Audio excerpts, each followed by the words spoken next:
ពីល្បែងប្រជាប្រិយល្បែងប្រណាំងទូកគេរៀបចំប្រណាំងទូកនៅមុខកំផែងនៅពេលបុណ្យចូលវស្សាថ្ងៃ100ខែអាសាឍទូកប្រណាំងត្រូវចេញដំណើរពីមុខភេស៊ីស្រាប្រណាំងប្រជែងគ្នាទៅចាប់ទង់ជ័យនៅមុខវត្តសង្កែរាជប្រជាឈរអង្គុយមើលត្រៀបត្រានៅត្រើយទាំងសងខាងនៃស្ទឹងសង្កែលោកម្ចាស់និងបរិពារព្រមទាំងនិមឺនមុខមន្ត្រីអង្គុយមើលសុទ្ធតែភ្នាល់គ្នាដាក់លុយដាក់កាក់ប្រកាន់ទូកនីមួយអ្នកតូចភ្នាល់តាមអ្នកតូចអ្នកធំភ្នាល់តាមអ្នកធំលោកម្ចាស់ក៏មានភ្នាល់ចាញ់ឈ្នះសន្ធឹកសន្ធាប់ដែរទូកដែលឈ្នះត្រូវបានទទួលរង្វាន់ពីគណៈកម្មការរៀបចំពិធីថែមរង្វាន់ក្រៅដែលអ្នកភ្នាល់ឈ្នះឲ្យទៀតទូកប្រណាំងដែលល្បីឈ្មោះជាងគេនៅខេត្តបាត់ដំបងនៅពេលនោះគឺទូកចែវទូកស្ទាំងរបស់វត្តសំរោងទូកស្រីខ្មៅរបស់វត្តកណ្ដឹងទូកសព្រំមាសរបស់វត្តកណ្ដឹងនិងទូកខ្នុររបស់វត្តលៀបចំណែកទូកអុំឬទូកងទូកច្រវាព្រើមរបស់វត្តកណ្ដឹងទូករតនាមរបស់វត្តសំពៅលាក់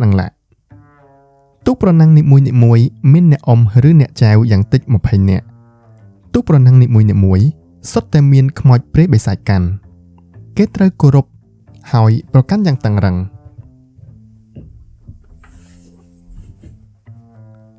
ក្រោយពីពេលប្រណាំងគេត្រូវយកទូកនោះមកតម្កល់ទុកនៅទីមួយសំគួរដូចជាក្រោមដើមពោធិ៍ឬដាក់ក្នុងរោងពេលមុនយកទៅប្រណាំង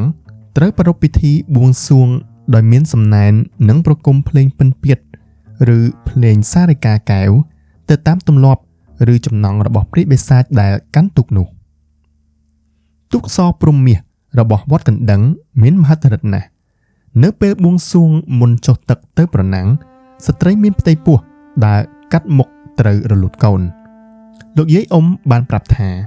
គេត្រូវបួងសួង3យប់3ថ្ងៃទើបគេរំកិលទូកសព្រំមាសនេះលើកំណល់មូលឲ្យរអិលលើសម្ពុតកំរាលពណ៌សទៅកាន់ស្ទឹងក្រោមស្នូលនៃភ្លេងពិណពាទ្យហើយមាននារីព្រហ្មចារី2នាក់ស្លៀកពាក់តាមប្រពៃណីដង្ហែទៅផងតែបើរៀបចំពិធីមិនគ្រប់កិច្ចទេនោះទោះបីខំរុញយ៉ាងណាក៏ទូកនេះមិនទៅមុខដែរតាមព័ត៌មានខ្លះថាទូកសព្រំមាសនេះសពថ្ងៃនៅឯវត្តឈើខ្មៅតាមដងស្ទឹងសង្កែនៅមាត់បឹងទន្លេសាបឯណោះគេធ្វើរោងយ៉ាងវែងមានជញ្ជាំងបាំងលួសសំណាញ់ដាក់ទូកនេះទូកប្រណាំងសឹងតែទាំងអស់មានដំណោមសំខាន់មួយយ៉ាងគឺគេមិនឲ្យប៉ះក្បាលទូកឬជាន់ក្បាលទូកនោះទេទោះបីដោយចេតនាឬអចេតនាអ្នកណាជាន់ក្បាលទូកប្រកាសជាត្រូវឈួតចំណែកទូកឈ្មោះរដ្ឋនាមរបស់វត្តសំពៅមិនអនុញ្ញាតឲ្យមនុស្ស2-3នាក់ជិះលេងទេលោកតាហ៊ុនជាអាចារ្យវត្តកបានមានប្រសាសន៍ថាបើត្រូវការអុំទូករដ្ឋនាមនេះគេត្រូវចុះឲ្យគ្រប់ចំនួនគ្រប់ខ្ទង់ទើបអុំទៅមុខបានបើមិនដូច្នោះទេទូកនេះនឹងវិលត្រឡប់រលិនធ្វើឲ្យអ្នកអុំធ្លាក់ទឹកមិនខានគាត់បានប្រាប់ទៀតថាទូកវត្តដំមមួយមិនចាំឈ្មោះអណ្ដែតច្រាស់ទឹកពីវត្តដំមរហូតដល់វត្តខ្វែង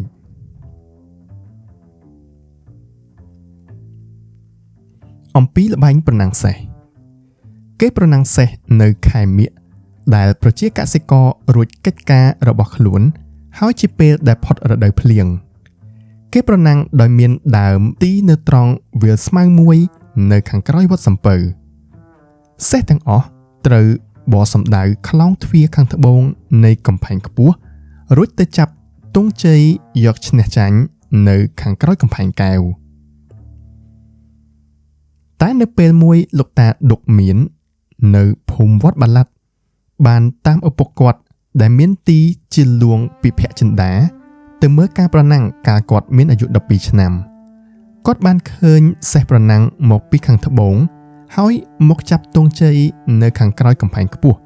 គឺខាងក្រោយគុកសពថ្ងៃក៏ប៉ុន្តែក្រោយដែលអ្នកជិះចាប់ទង់ជ័យបានហើយសេះបានបង្ហោះឆ្ងាយទៅទៀតសេះប្រណាំងជាច្រើនមកពីគ្រប់ទិសទីតាំងពីមោងកោះក្រឡមង្គលបុរីចូលមករួមប្រណាំងគេចូលមើលការប្រណាំងដោយឥតបង់ថ្លៃនោះទេហើយសេះដែលឈ្នះត្រូវបានរង្វាន់ហើយអ្នកមើលក៏ភ្នាល់គ្នាតាមធនធានរៀងៗខ្លួនដូចនៅពេលប្រណាំងទូកដែរយើងមិនបានដឹងអំពីបទបញ្ជានិងឈ្មោះសេះល្បីៗនៅពេលនោះទេយើងឃើញថាល្បែងប្រណាំងទូកក្តីប្រណាំងសេះក្តីត្រូវរៀបចំឡើងសម្រាប់តែពួកអភិជនភ្នាល់គ្នាដាក់លុយកាក់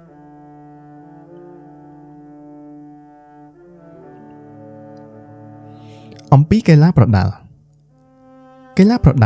តែងប្រព្រឹត្តទៅនៅរដូវប្រាំងនៅតាមវត្តអារាមដែលមានពិធីបុណ្យជាពិសេសនៅពេលបុណ្យខ្មោចគេច្រើនប្រកួតប្រដាល់ធំនៅវត្តសង្កែនិងនៅវត្តកំផែងលោកតាប៉លយ៉តនៅភូមិវត្តកណ្ដឹងបានប្រាប់ថានៅពេលនោះការប្រកួតមានលក្ខណៈសាហាវណាស់គេប្រកួតរហូតដល់មានស្លាប់រស់ពេលប្រកួតគេយកគ្នាសម្រាប់ដាក់ខ្មោចមកបំរុងទុកជាស្រេចក្រែងមានគូប្រយុទ្ធណាស្លាប់តែអ្នកឈ្នះត្រូវបានរង្វាន់ពីគណៈកម្មការលោកតាប៉លយ៉តបានបន្ថែមទៀតថា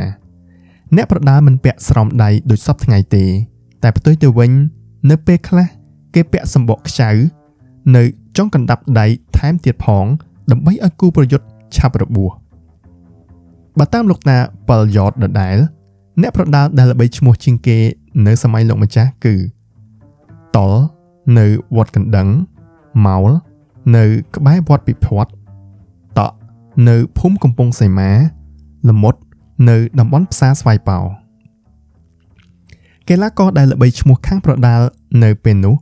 សុទ្ធតែបានទៅប្រកួតនៅឯស្រុកសៀមប្រកបដោយជោគជ័យទៀតផងអំពីល្បែងប្រជល់មាន់នៅសម័យលោកម្ចាស់ល្បែងប្រជល់មាន់ជាល្បែងប្រជាប្រិយដែលគេជល់មាន់ជាសាធារណៈដោយឥតមានច្បាប់ហាមឃាត់នោះទេទោះបីគេភ្នាល់គ្នាដាក់លុយដាក់កាក់ក៏ដោយលោកម្ចាស់កថាថនឈុំចូលចិត្តប្រជល់មាន់ណាស់នៅក្នុងកំផែងមានសៃវៀនប្រជល់មាន់2មួយសម្រាប់អ្នកមានមួយទៀតសម្រាប់ប្រជារាស្ត្រតូចតាចអ្នកមានភ្នាល់គ្នាដាក់លុយទាំងថងឯរាជប្រជាហ៊ានភ្នាល់ដាក់តែពី5កាក់ទៅ1រៀលប៉ុណ្ណោះនេះតាមព័ត៌មានរបស់លោកតាប៉លយ៉តសៃវៀនប្រជល់មាន់របស់លោកម្ចាស់ស្ថិតនៅត្រង់ដើមស្វាយធំ3ដើមខាងជើងព្រះវិហារវត្តកំផែងសពថ្ងៃប្អូនលោកម្ចាស់ឈ្មោះព្រះកញ្ចនជាអ្នកមានពូជមាន់ជល់ល្អជាងគេនៅបាត់ដំបងនាសម័យនោះ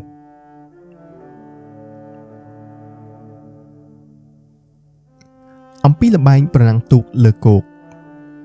ការប្រណាំងទូកនៅលើគោកជាល្បែងម្យ៉ាងដែលយុវជនបាត់ដំបងសម័យនោះនិយមចូលចិត្តណាស់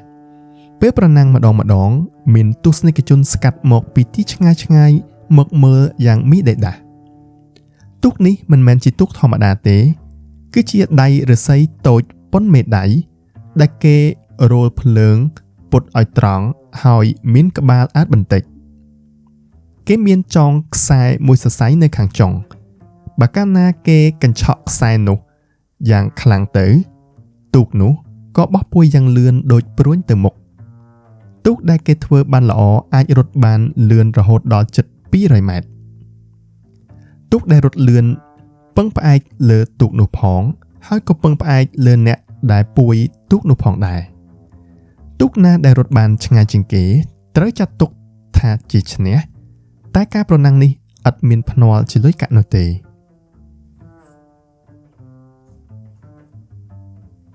អំពីល្បែងទាត់សីដក់ល្បែងទាត់សីដក់ជាកីឡាម្យ៉ាងដែលគេនិយមបំផុតមិនថាតែនៅបាត់ដំបងទេគឺនៅពេញប្រទេសកម្ពុជាសីដក់ត្រូវបានគេត្បាញអំពីបន្ទះផ្ដៅឲ្យទៅជារាងមូលអាចលោតនៅពេលគេទាត់វានៅពេលទំនេរ យុវជននិយមប្រមូលគ្នាមកទាត់សីដក់ណាស់ពីព្រោះជាល្បែងដែលទាមទារឧបករណ៍និងទីកន្លែងងាយបានប៉ុន្តែនៅសម័យនោះមិនដែលមានការប្រកួតកីឡាប្រភេទនេះទោះបីមានកីឡាមួយចំនួនបានបញ្ចេញថ្វីដៃដ៏គួរឲ្យចាប់ចិត្តក៏ដោយពិធីប្រជល់រៀង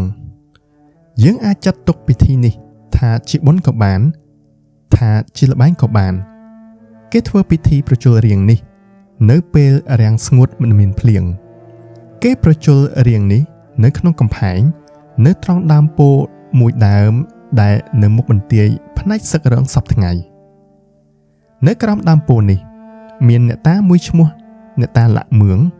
ដែលសពថ្ងៃបានផ្លាស់ទីលំនៅមកនៅសាលាដំបងហើយនៅពេលប្រជល់រៀងគេធ្វើរូបទីងមងអំពីឫស្សីបិទក្រដាស់ហើយអាចលើកដៃលើកជើងបានតាមខ្សែដែលគេញាក់គេនាំដំរីលោកម្ចាស់ឈ្មោះអាមាសអាប្រាក់ឲ្យចូលមកនៅពេលឃើញទីងមងលើកដៃលើកជើងអាមាសអាប្រាក់ក៏បញ្ចេញសំឡេងកាចដាក់ហើយស្ទុះបោលទៅព្រិចច្រើនលើកច្រើនសារលុះត្រាតែខ្ទេចទីងមងនោះទាំងអស់នៅពេលប្រជល់រៀងម្ដងមានរាជប្រជាទៅមើលពិធីនេះយ៉ាងកុះករគេធ្វើពិធីប្រជល់រៀងនេះដើម្បីសុំទឹកភ្លៀង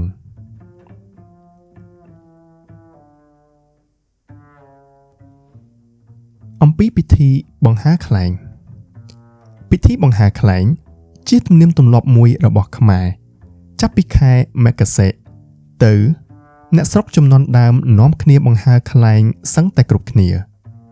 គេធ្វើខ្លែងធំអំពីឫស្សីបិទក្រដាស់ឬសំពត់ខ្លែងខ្លះមានចំកោងស្លាបដល់ទៅជាង2ម៉ែត្រខ្លែងធម្មតាហៅថាខ្លែងភ្នងខ្លែងឯកជាខ្លែងដែលដាក់ឯកនៅខាងមុខឯកមានរាងដូចជាដងធ្នូដាក់អណ្ដាតស្លឹកត្នោតឲ្យបន្លឺសំឡេងនៅពេលដែលត្រូវខ្យល់និងខ្យល់បក់ខ្លែងឯកបន្លឺសំឡេងឆ្លើយឆ្លងគ្នាយ៉ាងរងំពាសពេញអាកាសលោកតាគង់ភ័ក្រតន្ត្រីករម្នាក់នៅក្បែរវត្តសុភីបានប្រាប់ថានៅសម័យលោកម្ចាស់មានព្រះសង្ឃមួយអង្គព្រះនាមតូចមានកំណើតនៅបឹងឆ្ដោគង់នៅវត្តសុភីប៉ុនប្រសពខាងធ្វើខ្លែងឯកណាស់លោកបង្ហាខ្លែង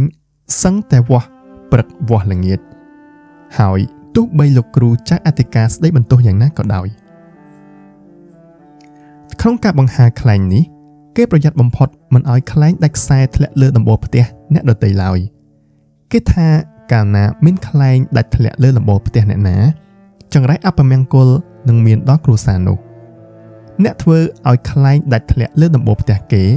ត្រូវនិមន្តព្រះសង្ឃទៅសូត្រមន្តរំដោះគ្រោះឲ្យគេ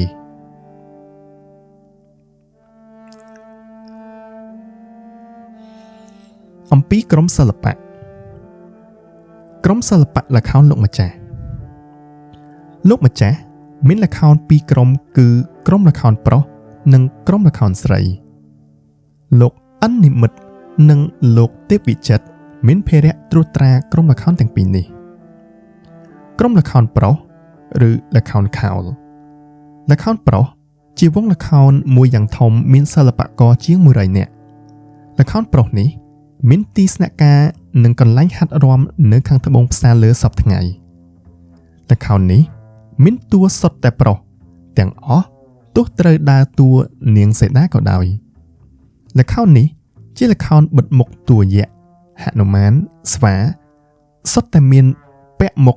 ដែលធ្វើអំពីខ្មុកម្រ័ក្សណ៍ប្រកបដោយក្បាច់យ៉ាងប្រណិតអ្នកសម្ដែងត្រូវធ្វើកាយវិការទៅតាមចង្វាក់ភ្លេងបញ្ចេញក្បួរក្បាច់ទៅតាមទំនុកដែលពោលពីខាងក្នុង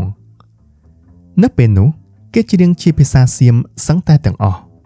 គេពោលជាសៀមក៏មានជាខ្មែរក៏មានការប្រើប្រាស់ភាសាសៀមជាការនិយមរបស់អភិជនសម័យនោះតួសម្ដែងសំខាន់មានពុទ្រាដើរតួជាព្រះរាមមន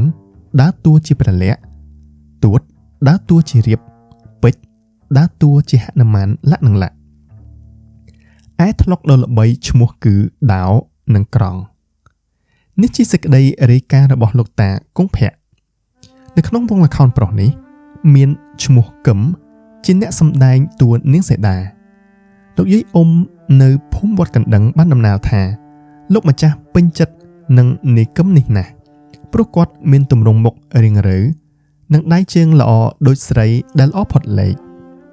លោកម្ចាស់ដាក់បញ្ញត្តិថា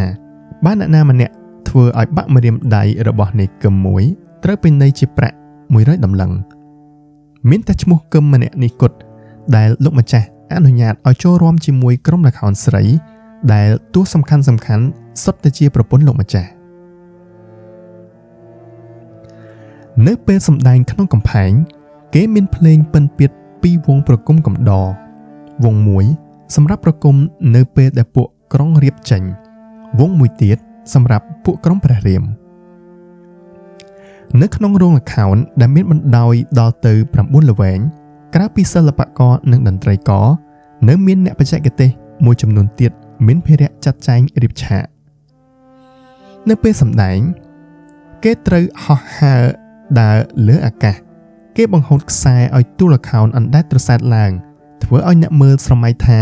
ដូចជានៅឋានសួគ៌ពិតមែននៅពេលដែលត្រូវនាងសីតាដើរកាត់ភ្លើងសម្ដែងស្វាមីភក្តិបង្ហាញព្រះរាមនោះគេបង្កាត់ភ្លើងសន្ធោសន្ធៅមែនតែនហើយឲ្យតួនាងសីតាដើរកាត់មែនតែនលុះទៅដល់ក្នុងទើបគេឲ្យគ្រូស្ដោះព្រោះឲ្យដើម្បីបាត់រលាកភ្លើងគ្រូដែលពូកែខាងក្រុងសំរិទ្ធនេះត្រូវគេនិមន្តមកប្រចាំទុកមុនជាស្រេចសូមបញ្ជាក់ថានៅពេលនោះគ្មានអគ្គិសនីចង្គៀងម៉ាំងសុងទេគេដុតគោមរយ៉ាឲ្យភ្លឺប្រងព្រាតពេញរោងរបាំគោមរយ៉ាមានសល់នៅក្នុងព្រះវិហារវត្តសង្កែនៅសប្តាហ៍ថ្ងៃនេះដែរអំពីល្ខោនស្រីមានតួតិចជាងល្ខោនប្រុសទេនៅក្នុងក្រុមល្ខោនស្រីនេះគេមិនឲ្យមានតួប្រុសចូលលីឡំទេទោះពេលហាត់រាំក្តីពេលសម្ដែងជាសាធារណៈក្តីលោកម្ចាស់អនុញ្ញាតឲ្យតួប្រុសតែម្នាក់គត់ចូលរួមជាមួយស្រីគឺតួនិគមដែលមាននិយាយរួចមកហើយនៅក្នុងក្រុមល្ខោនប្រុសក្រុមល្ខោនស្រីនេះត្រូវបានគេជ្រើសរើសឡើងនៅពេលដែលលោកតាកថាថនឈុំឡើងកាន់អំណាចដំបូង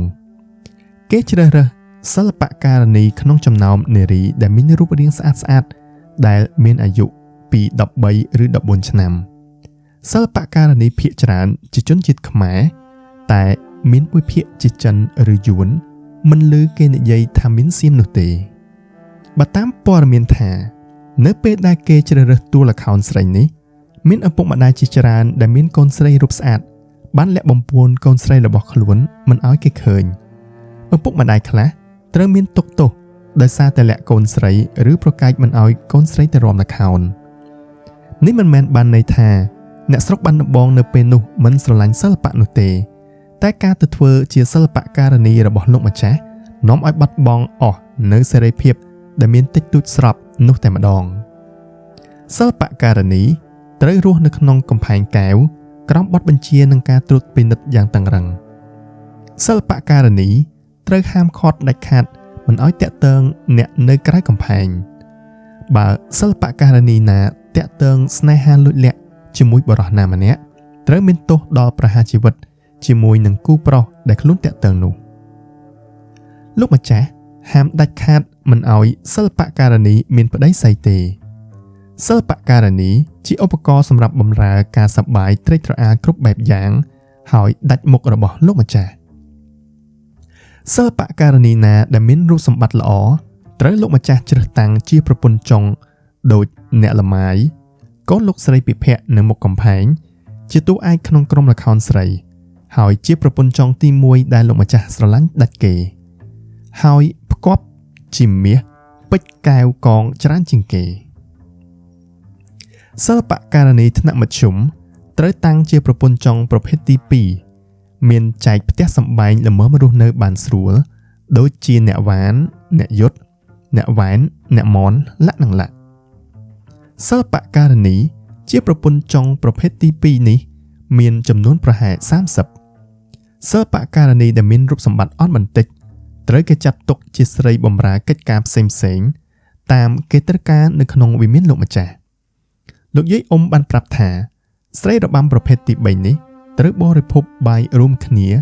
ដែលមានអ្នកបម្រើរៀបចំឲ្យតែមិនមានម្ហូបអាហារល្អគាត់ប្រសើរទេគឺគេចែកបាយមួយចានសម្លមួយចានម្នាក់ពេលបាយខ្លះមានតែទឹកគ្រឿងមួយចាននិងត្រកួនមួយបាច់ហេតុនេះឪពុកម្ដាយត្រូវតែរកម្ហូបបន្ថែមពីក្រៅដែលជាការរំខានដល់គ្រួសារពន់ពេកប្រពន្ធចុងប្រភេទទី1និងទី2មានផ្ទះដាច់ដោយឡែកហើយមានស្ត្រីបម្រើឆ្វេងស្ដាំទៀតផងតែសិល្បករនីធម្មតាមិនមានប្រាក់ខែទេកាលដើមល្ខោនស្រីនេះសម្ដែងតែរឿងរាមកេរ្តិ៍ដោយក្រុមល្ខោនប្រុសៗដែរនាងញឹងនិងនាងញៀវប៉ិនប្រសពខាងដើរតួហនុមាននិងអង្គតនាងទាំងពីរនេះមានទេពកោសល្យពិសេសគួរឲ្យស្ញប់ស្ញែងអាចហក់លោតពីដើមឈើមួយទៅដើមឈើមួយអាចឡើងដើមស្លាបានដោយយកជើងទៅមុនកាយវិការនេះសូម្បីតែប្រុសក៏ពិបាកធ្វើដូចនាងញឹងនាងញៀវជាកូនយួនដែលមានរូបសម្បត្តិដ៏ស្រស់មានអាយុប្រមាណ13និង15ឆ្នាំឪពុកមានទោសត្រូវដាក់ចង្វាក់តែត្រូវបានរួចខ្លួនវិញដោយសឹកចិត្តប្រគល់កូនឲ្យចូលរួមក្នុងក្រុមល្ខោនលោកម្ចាស់លោកយាយអ៊ូចនៅភូមិស្វាយឆ្អេះបានប្រាប់ទៀតថានៅពេលក្រោយមកមានគ្រូសៀមឈ្មោះមុំងៀមបានចូលមកបង្ហាត់ក្រុមល្ខោនស្រីនេះចាប់ពីពេលនោះមកក្រុមល្ខោនស្រីនេះសម្ដែងរឿងរាមកេរ្តិ៍ផងហើយមានសម្ដែងរឿងប្លែកៗថែមទៀតដូចជារឿងអាយណាវបុស្បារឿងព្រះលក្សណវង្សរឿងផ្ចាណយម៉ាក់ថើងរឿងព្រះអភ័យលក្ខនឹងលក្ខក្នុងការសម្ដែងរឿងព្រះអភ័យនេះសិល្បករនីស្លៀកពាក់បែបទំនើបបែបអឺរ៉ុបដូចជាស្លៀកខោមានឆ្នូតនៅត្រង់ហាប៉ៅទាំងសងខាងឯតន្ត្រីវិញមានតន្ត្រីសម័យទំនើបបែបអឺរ៉ុបមកប្រគំកំដរផងដែរនៅពេលនេះហើយដែលមានជម្រាបចូលនៃសិល្បៈអឺរ៉ុបក្រុមល្ខោនស្រីសម្ដែងតែនៅក្នុងកំផែងទេមិនដែលទៅសម្ដែងនៅក្រៅវាឡើយឯក្រុមល្ខោនប្រុសតែកាលណាផុតពេលសម្ដែងនៅក្នុងកំផែងហើយគេបែកគ្នាជាក្រុមតូចៗទៅសម្ដែងនៅតាមវត្តអារាមដែលមានពិធីបុណ្យដើម្បីយកសហុយចិញ្ចឹមជីវិតលោកម្ចាស់ជួយផ្គត់ផ្គង់តែសម្ភារៈនិងឲ្យសហុយខ្លះពេលទៅសម្ដែងតែប៉ុណ្ណោះក្រៅពីនេះក្រុមល្ខោនត្រូវប្រកបរបរផ្សេងៗទៀតដើម្បីចិញ្ចឹមជីវិត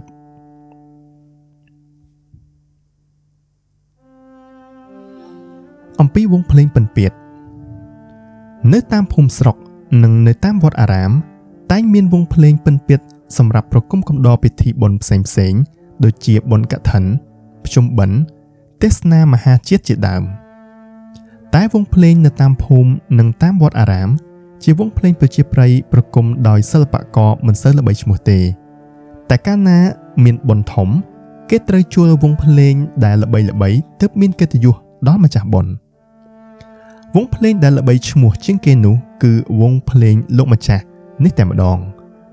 លោកតាគង់ភ័ក្រជាតន្ត្រីករម្នាក់នៅក្បែរវត្តសុភីបានប្រាប់ថាវងភ្លេងលោកម្ចាស់ធំណាស់មានអ្នកភ្លេងដល់ទៅ13នាក់ឯឧបករណ៍ដែលប្រគំនោះគឺស្គរធំ4សម្ភោរ1គងក្រោល1គងតូច1ស្រឡៃណក់1ស្រឡៃណៃ1រនាតដែក1រនាតរត់1រនាតថាំង1រនាតថោង1ឈឹងតូច1ឈឹងធំ1លោកម្ចាស់មិនបាក់ប្រាក់ខែឲ្យតន្ត្រីករទេតែឲ្យប្រាក់5បាតដល់អ្នកភ្លេងម្នាក់ក្នុងពេលដែលមានបុណ្យទានក្នុងកំផែងម្ដងក្រៅពីពេលប្រគំអ្នកភ្លេងអាចបំបែកគ្នាជាក្រុមតូចៗទៅប្រគំតាមបុណ្យទានដោយយកឈ្នួល5បាតក្នុងមួយបុណ្យងានម្ដងតាមធម្មតាវងភ្លេងពិណពាទ្យនេះអាចក្រឡៃផ្លាស់បរិក្ខារជាវងភ្លេងខ្មែរបុរាណក៏បានជាវងភ្លេងមហោរីក៏បានជាវងភ្លេងខ្លងខេត្តក៏បានលោកតាគង់ភ័ក្របានប្រាប់ទៀតថាលោកម្ចាស់មានស្គរខ្លងខេត្ត2ធ្វើពីក្រញូងតែឮមិនសូវពីរោះទេវងភ្លេងលោកម្ចាស់នេះមានលោកភិរមតោនៅក្បែរវត្តលៀបជាអ្នកដឹកនាំឪពុកលោកតាគង់ភ័ក្រនេះក៏ជាតន្ត្រីករម្នាក់ក្នុងវងភ្លេងលោកម្ចាស់នេះដែរក្រៅពីនេះមានវងភ្លេងមួយទៀតរបស់លោកបាឡាត់ដែលមានតាសុចនៅវត្តសំពៅជាអ្នកដឹកនាំ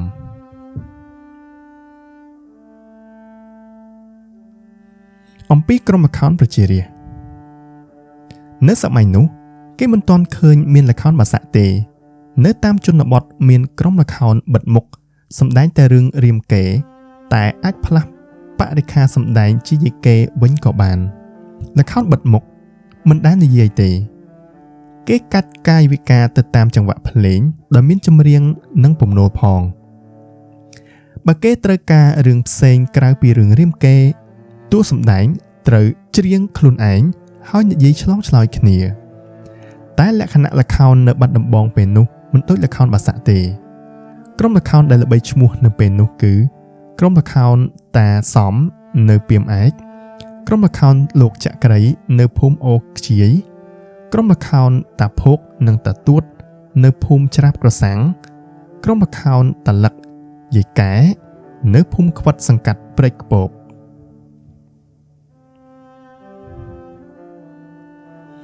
អំពីយីកេនៅពេលនោះមិនដូចយីកេសពថ្ងៃទេគេមិនដែលឃើញមានក្រុមយីកេមួយដាច់ដោយឡែកទេមានតែយីកេផងល្ខោនផងក្រុមតែមួយអាចលេងយីកេក៏បានទៅតាមសេចក្តីត្រូវការរបស់ម្ចាស់បុណ្យដែលគេជួលតួយីកេនៅពេលនោះមិននិយាយទេគ្រាន់តែធ្វើកាយវិការរាំរែកទៅតាមចង្វាក់ភ្លេងចម្រៀងនិងពំនោលគេច្រៀងជាពួកដូចសពថ្ងៃដែរមានតែនៅភូមិខ្វិតក្បែរវត្តក្តាំងងារមួយទេដែលមានវងយីកេដាច់មុខមិនលេងល្ខោនគឺវងយីកេតាតុងអំពីអ្នកច្រៀងចាប៉ីដែលល្បីឈ្មោះជាងគេនៅបាត់ដំបងនៅសម័យលោកម្ចាស់គឺតាយូ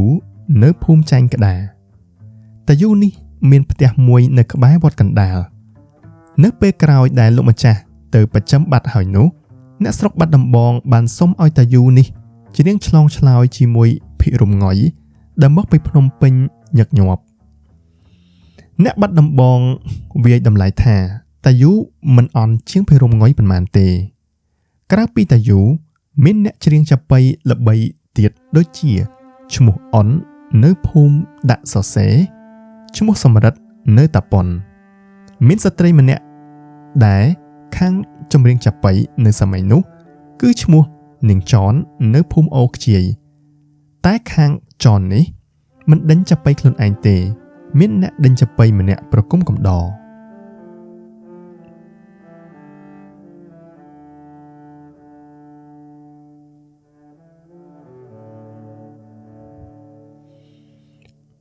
អ្នកស្មូត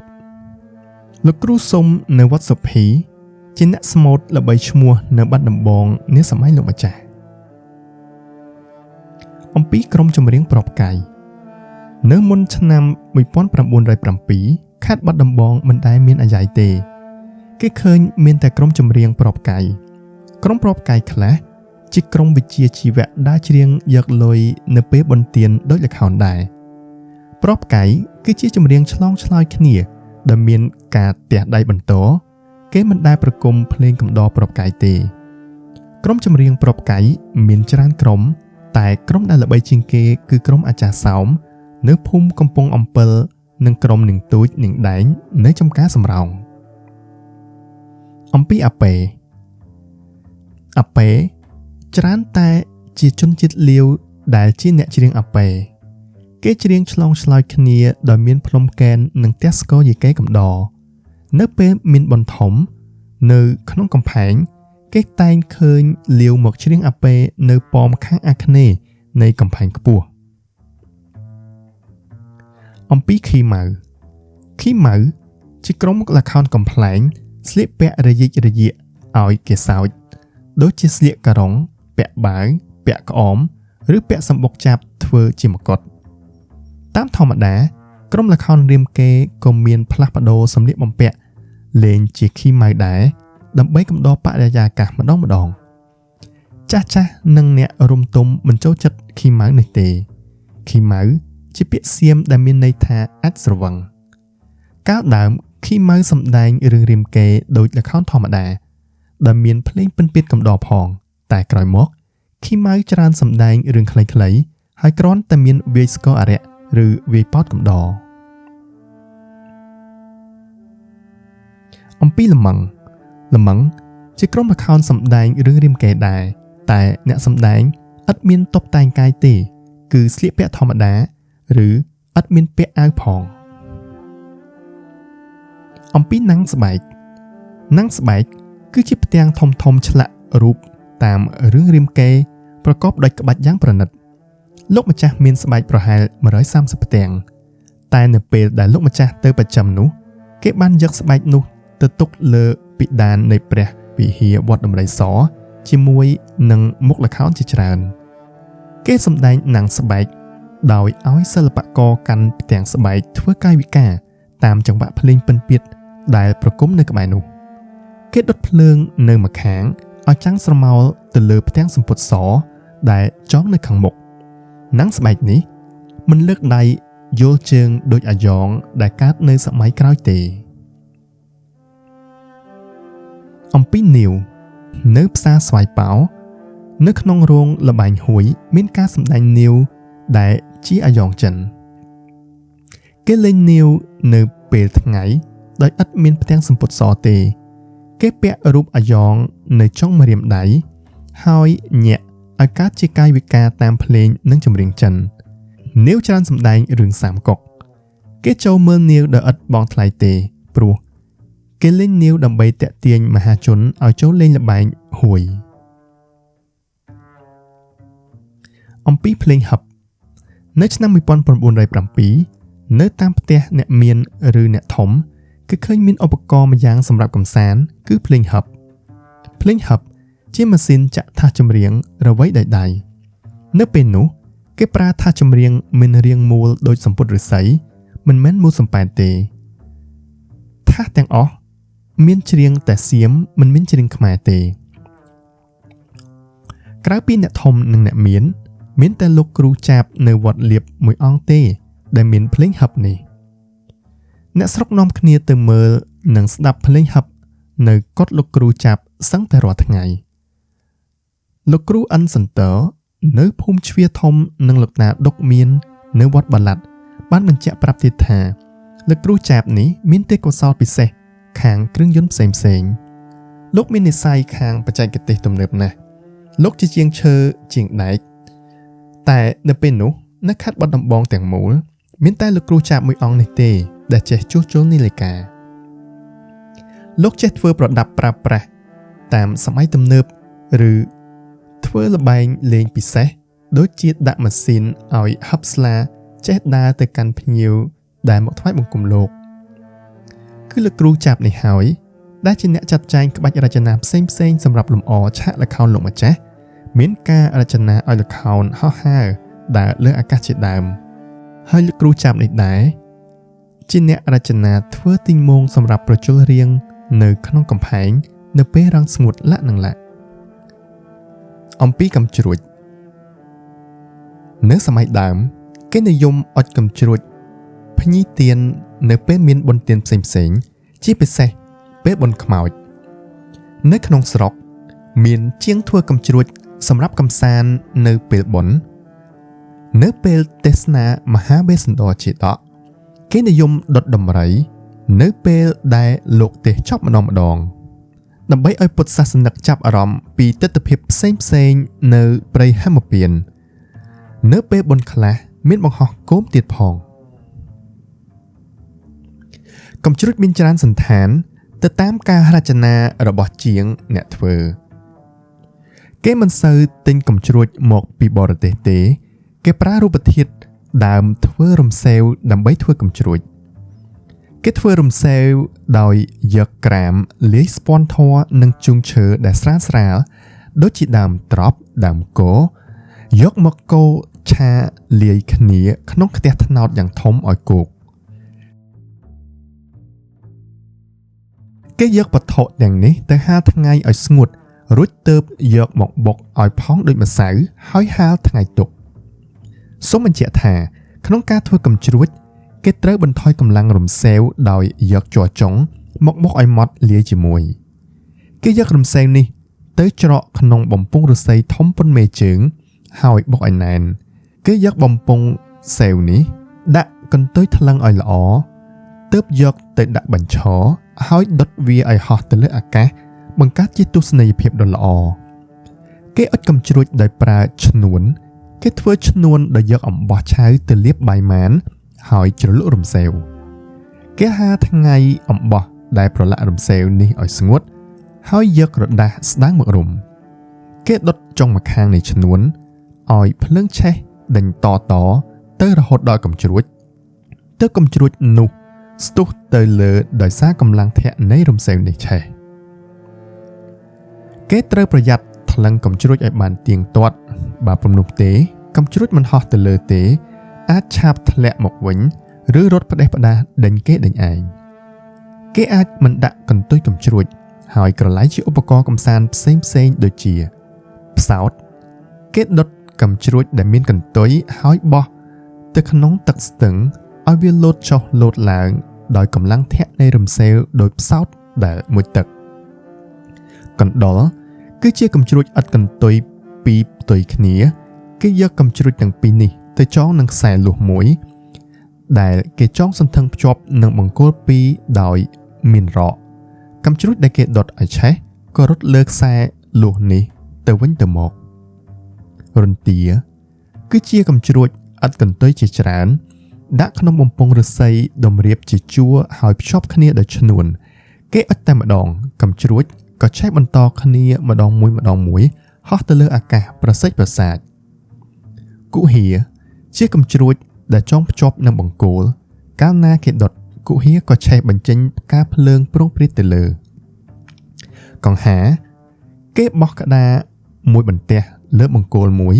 ដោយទុកឲ្យក្តារនោះវិលបានតាមចិត្តគេចងកំជ្រួច2ឬ3នៅចុងនីមួយៗដោយដាក់ឲ្យបញ្ច្រាស់គ្នា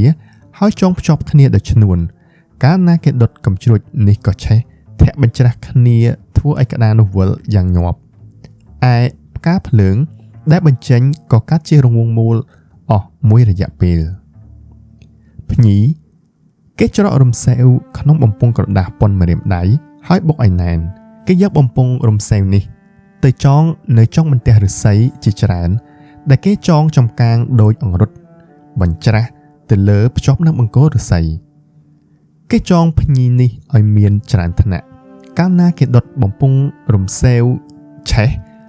ក៏វត្តហើយយល់ឡើងក្រវីក្រវត្តដោយតងផ្កាត្រូវខ្យល់បក់ដំរីគេយកដើមឫស្សីមានច្រើនថ្នាំងមកពុះមិនឲ្យបែកទេគេច្រករំសេវទៅក្នុងបំពង់ឫស្សីនោះកាលណាគេដុតឈ្នួនរំសេវដែលឆេះក៏ធាក់ចេញមកក្រៅបន្លឺសំឡេងដូចដំរីស្រែកតាឪគេយកក្របរំសេវមកចោះយកសាច់ចេញគេច្រករំសេវទៅក្នុងក្របនោះវិញគេដាក់ក្របសម្រោងមានរំសេវទៅក្នុងបំពង់ឫស្សីផ្ងាដាក់លើបង្គោលមួយគេដាក់រំសេវបន្តិចក្នុងបំពង់នោះហើយតឈ្នួនទម្លាក់មកក្រោមកាលណាគេដុតក្របសម្រោងនោះក៏លោតប្រងព្រាតមកក្រោមរត់ឆ្វេងឆ្វាច់ដោយតាឪបែកសម្បុកហើយដេញអ្នកមើលប្រសិទ្ធប្រសាទគោមហោះមិនមែនជាកំជ្រួចទេគឺជាគោមធំធ្វើអំពីបន្ទះឫស្សីបិទក្រដាសគេដុតសម្ពុតជ្រលក់ជ័រទឹកដែលបន្តោងនៅក្នុងនោះកាលណាសម្ពុតឆេះល្អហើយគោមនោះក៏ហោះឡើងទៅលើបើកាលណាអុជកំជ្រួចគេតែងឃើញមានដុតគោមហោះជានិច្ចអ្នកធ្វើកំជ្រួចដែលល្បីឈ្មោះនៅបាត់ដំបងនៅរវាងឆ្នាំ1907គឺតាសូនៅសាលាតាអនជាងអុលនៅភូមិសោមនស្សនិងលោកគ្រូរស់ចៅអធិការវត្តអណ្ដឹងតែជាងខ្មែរនៅពេលនោះមិនចេះធ្វើរំសេវឲ្យឆេះមានពណ៌ទេគេមិនសូវចេះធ្វើផាវទេគេទិញផាវមកពីបរទេសនៅក្រោយសម័យលោកម្ចាស់រដ្ឋការបារាំងបានហាមប្រាមមិនឲ្យធ្វើរំសេវដែលជាហេតុនាំឲ្យសាបរលាបលបែងអុជកំជ្រួចកំសាន្តនៅពេលមានបុណ្យងានផ្សេង